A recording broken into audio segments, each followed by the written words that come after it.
And in fact, I'll be talking about the launch of a very modest ASA this fiscal year that is funded by the Africa Credit Office, and it's different from what you've heard. Your typical ASA in this institution is a description of the way the world is. It's a diagnostic.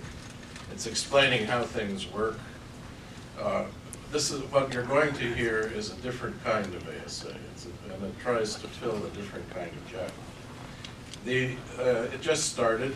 Really, the purpose of this is to show not to diagnose, if you like, how you get to better jobs in agriculture.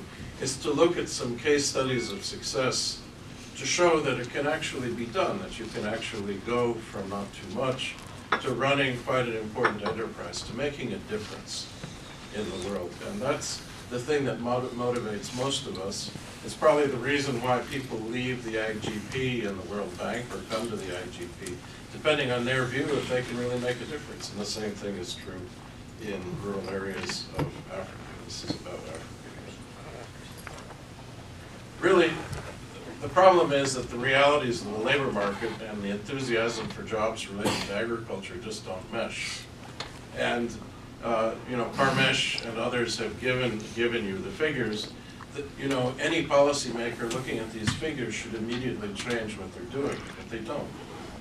And one reason they don't is they probably don't believe. Even in our own institution, we have certain decision makers and senior advisors that don't really think there's a future to agriculture in places like Africa.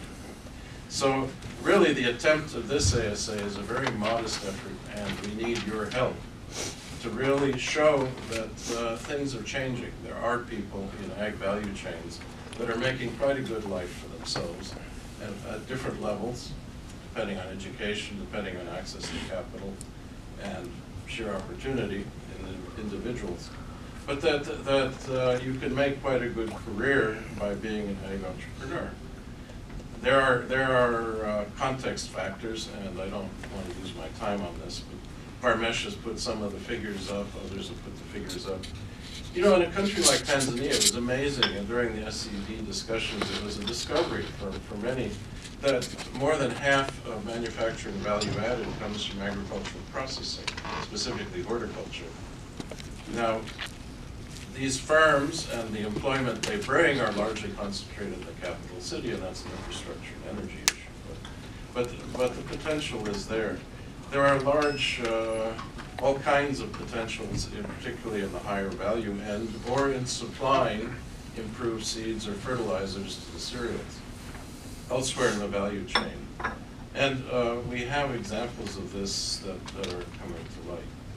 So basically this ASA, and this really comes to the punchline of the points I want to get across, there's a desk work component which really will try to build on the kinds of work that you've already heard this morning, which is some of the best in the business, and work being done in other places, to really get the context right, the diagnosis right, the trends, because you don't sway decision makers just by emotion. You have to show that there's something real going on here.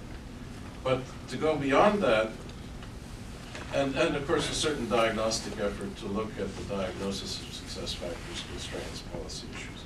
And one of the literatures that we don't really tap enough around here is ICRs, or other kinds of project documents.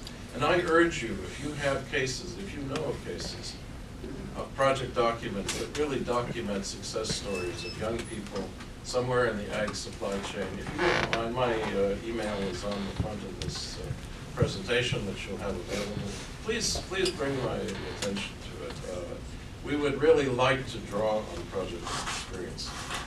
Second component, the main component, are selected case studies, at very least 12, maybe more. And we have to cover a variety of cases. We have to cover the cases of village youth with 2 or 3 years of schooling, and also cases of people who have agricultural degrees, who decide to go back into somewhere in agricultural value chain. We want to know ultimately how scalable or how idiosyncratic, how specific to the individual's case these are. And what you must, for those of you that are in the field, working in the field, I think many of you know cases. It's amazing how many we've been able to discover already of individuals who are making a difference, who have seen a way to really make a career in ag supply chains. I can think of someone involved in moringa oil in DRC.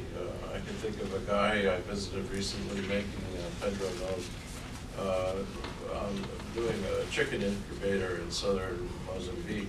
A fellow doing high-end cheeses. He could have done lots of other things. He's doing high-end cheeses in rural Madagascar. If you know these cases and you'd like to see them reported on and maybe given some prominence, that would be wonderful. Please, again, let us know. Now, to tell a story to make a difference, you have to get it to the right place. The G20 was mentioned.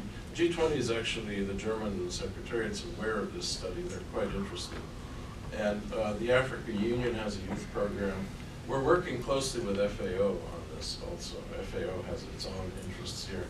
But there, we hope to plug into the interagency network on youth development, which usually has an annual program at ECOSOC in New York. We would like to get some of these people who are doing this, some of the African young entrepreneurs, featured on these programs. And we may be able to do that, I'm not sure. But we need your help to identify the people. And we're getting together a template, really, of the sorts of things we want to tell about the stories that they face. And we'll share that with you. And we hope through this modest effort, not a traditional ASA, but a modest effort, to really get to add to the incentives to sort of continue thinking about this, even when the G20 shifts to something else, as it will, for sure. And when the initial enthusiasms that we see right now move on to something else. This is too important not to do. Thank you.